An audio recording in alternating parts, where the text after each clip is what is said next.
আজকে good morning. আজকে class 8-এ ত্রৈরাশিক পদ্ধতিতে অঙ্ক শেখাবো। ত্রৈরাশিক পদ্ধতিতে অঙ্ক কিভাবে করতে হয় সেটা শেখাবো। তো আমি বোর্ডে আগে লিখে দিয়েছি, সেটা আগে দেখে নাও। অধ্যায়টা হচ্ছে 10, ত্রৈরাশিক পদ্ধতি। এই ত্রৈরাশিক পদ্ধতি কাকে বলে? ত্রৈরাশিক পদ্ধতি কাকে বলে? যে পদ্ধতিতে দুটি সম্পর্কযুক্ত চলরাশির তিনটি রাশির মান জানা থাকলে চতুর্থ রাশির মান সহজেই নির্ণয় করা যায়। সেই পদ্ধতিকে ত্রৈরাশিক পদ্ধতি বলা হয়। বোঝা গেল? সেই পদ্ধতিকে বলা হচ্ছে ত্রৈরাশিক পদ্ধতি। এবার একটা অঙ্ক দিয়েছি, দেখে নাও। আজ আমার বাবা 390 টাকায় 15 কিগ্রা চাল কিনে এনেছে। 17 কিগ্রা একই রকম চাল কিনতে তবে বাবা কতটুকু খরচ করতেন? ত্রৈরাশিক পদ্ধতিতে হিসাব করো। এটা দেখবে 10.1-এর দাগের প্রশ্নটা আছে। ঠিক আছে? এবার উত্তরটা দেখে নাও কিভাবে করতে হবে।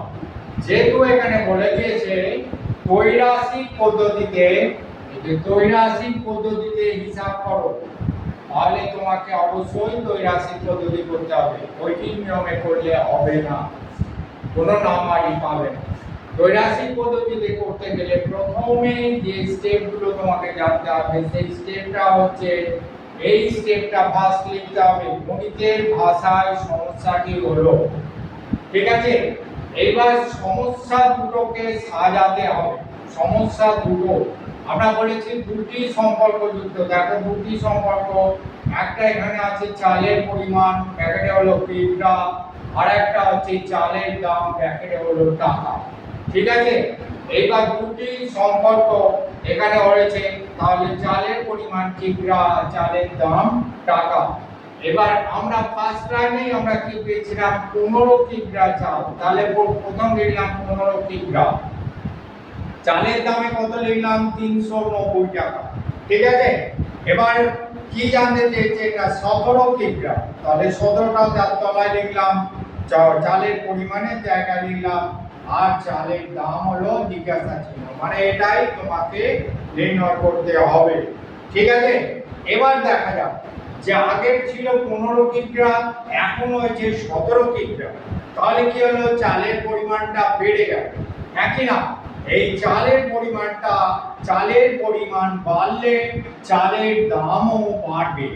চালের পরিমাণ যদি বাড়ে তাহলে চালের দামও বাড়বে। ঠিক আছে? মানে 1 কেজি চালের দাম যা 2 কেজি চালের দাম নিশ্চিত তার থেকে বেশি, একই না? তাহলে চালের পরিমাণ বাড়লে চালের দামও বাড়বে। তাই চালের পরিমাণের সঙ্গে চালের দাম সরল সমানুপাতে আছে। এখানে দুটো সমানুপাত, একটা হচ্ছে সরল সমানুপাত আর একটা ব্যস্ত সমানুপাত। ব্যস্ত সমানুপাতের পরের বারে দেখিয়ে দেবো, এখন সরল সমানুপাতটা শিখে না। তাহলে চালের পরিমাণের সঙ্গে চালের দাম সরল সমানুপাতে আছে। সমানুপাত কি হলো? তাহলে 15:17 390 জিজ্ঞাসা চিহ্ন, একই না? এবার তাহলে নিম্ন চালের দাম সমান কত? নিম্ন চালের দাম সমান হচ্ছে 390 × 17/15 সমান হচ্ছে 422 টাকা। এখানে গুণ করে আমরা দেখে দিয়েছি, কাটাকাটিটা করেছি। 390 কে 15 দিয়ে ভাগ করলে হচ্ছে 26, আর আগে 17 ছিল, তাহলে 26 × 17 সমান গুণ করে আমরা পেয়েছি 442 টাকা। পরিষ্কার? তাহলে আমরা এখানে লিখতে হবে যে 17 কিগ্রা চালের দাম, অতএব 17 কিগ্রা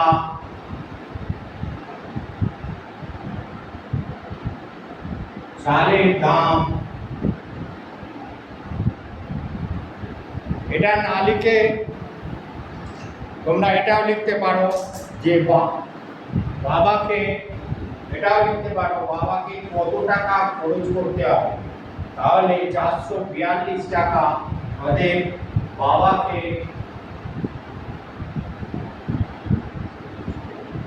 442 টাকা খরচ করতে হবে।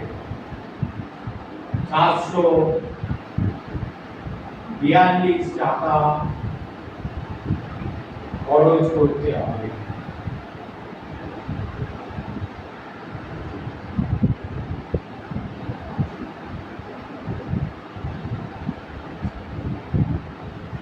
পরিষ্কার?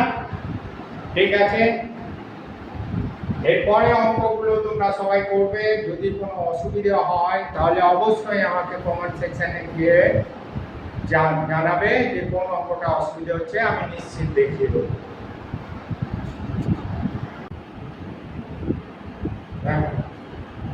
ক্লাস 8-এ আর একটা অঙ্ক তোমাদের দেখিয়ে দিই। অধ্যায় 10 দ্বৈরাশিক পদ্ধতি। 5-এর দাগের অঙ্কটা একটু দেখে নেবে, বইতে 5-এর দাগের অঙ্ক। মঙ্গলপুর গ্রামের আশ্রয় শিবিরে 4000 জন লোকের 9 দিনের খাবার মজুদ ছিল। 9 দিনের খাবার মজুদ ছিল। 3 দিন পরে 1000 জন লোক অন্য জায়গায় চলে গেলেন। যারা রয়ে গেলেন অবশিষ্ট খাবারে তাদের আর কত দিন চলবে, আর কতদিন চলবে দ্বৈরাশিক পদ্ধতিতে হিসাব করো। ঠিক আছে, তো আমরা প্রথমে উত্তরে করব কি, দ্বৈরাশিক পদ্ধতিতে করতে গেলে আমরা প্রথমেই বলেছিলাম যে গণিতের ভাষায় সমস্যাটি হলো, গণিতের ভাষায় সমস্যাটি লিখতে হবে। সমস্যা লিখে তার মধ্যে কোন সমানুপাতে আছে সেটা লিখতে হবে, হয় সরল সমানুপাত নয়তো ব্যস্ত সমানুপাত সেটা লিখতে হবে। আর কিভাবে লিখবে না তার কারণটাও উপরে লিখে দেবে, আর সেই সমানুপাতটা লিখে দেবে। লিখে দিয়ে এবার নির্ণয় সমান দিন সংখ্যা বা জন সংখ্যা বা যেটা জানতে চাইবে সেটা নির্ণয় করতে হবে। তো এখানে দেখো গণিতের ভাষায় সমস্যাটি হলো দিন সংখ্যা হচ্ছে 4000 জন লোকের 9 দিনের খাবার ছিল, তা থেকে 3 দিন খাওয়া হয়ে গেছে। তাহলে আর কতদিন পড়ে আছে? আর পড়ে আছে তোমার 9 - 3 মানে 6 দিন খাবার পড়ে আছে। কজনে? 4000 জন লোকের 6 দিনের খাবার পড়ে আছে। এবার কি হলো না 1000 জন লোক অন্য জায়গায় চলে গেল। 1000 জন লোক চলে যাওয়ার জন্য 4000 ছিল, 1000 চলে গেল, 3000 করে রইল। তাহলে 3000 জন লোকের আর কতদিন চলবে এটাই বার করতে হবে। তাহলে এখানে দেখা যাচ্ছে যে 4000 জন লোক ছিল আর হলো 3000 জন লোক। তাহলে লোক সংখ্যা কি হলো? কমলো, হ্যাঁ কি না? কমলে তো দিন সংখ্যা কি হবে? বাড়বে নিশ্চিতই, কারণ খাবারটা তো নির্দিষ্ট। খাবারটা নির্দিষ্ট থাকার জন্য 4000 জন লোকের যদিন চলছিল 3000 জন লোকের তার থেকে বেশি দিন চলবে। তাহলে এখানে লিখবো লোক সংখ্যা কমলে দিন সংখ্যা বাড়বে, একই না? লোক সংখ্যা কমলে দিন সংখ্যা বাড়বে। তাই লোক সংখ্যার সঙ্গে দিন সংখ্যা ব্যস্ত সমানুপাতে আছে। কি সমানুপাত? না ব্যস্ত সমানুপাতে আছে। আগের অঙ্কটা আমরা দেখিয়েছি সরল সমানুপাতে আছে, এই অঙ্কটা দেখালাম ব্যস্ত সমানুপাতে আছে। এবার ব্যস্ত সমানুপাতটি হলো 4000:3000 ডবল ইস্টু জিজ্ঞাসা চিহ্ন ইস্টু 6। 4000:3000 ডবল ইস্টু জিজ্ঞাসা চিহ্ন ইস্টু 6। তাহলে এইবার ওদের নির্ণেয় দিন সংখ্যা, সমান হলো কত? 4000 × 6/3000। এবার 0 0 0 তিনটে 0 পরপর কেটে গেল, তাহলে এই 3 দিয়ে 6 কে কাটলো 2, তাহলে 4 দুগুণে 8। তাহলে অবশিষ্ট খাবারে আর 8 দিন চলবে। আর কত দিন চলবে? 8 দিন চলবে। আচ্ছা, এখানে একটা কথা বলার আছে, অনেকেই ভাবে যে এই যে 4000 × 6 এটা হলো কেন, তাই তো? আর এটা দিয়ে ভাগ হলো কেন? এর কি কোনো নির্দিষ্ট পদ্ধতি আছে? এর নির্দিষ্ট পদ্ধতি কোনো বইয়ে নেই, তবে আমি একটা নির্দিষ্ট পদ্ধতি নিজে থেকেই চেষ্টা করে বের করেছি, সেটা আমি তোমাদের বলে দেবো। এরপরে অঙ্কতে আমরা বলে দেবো।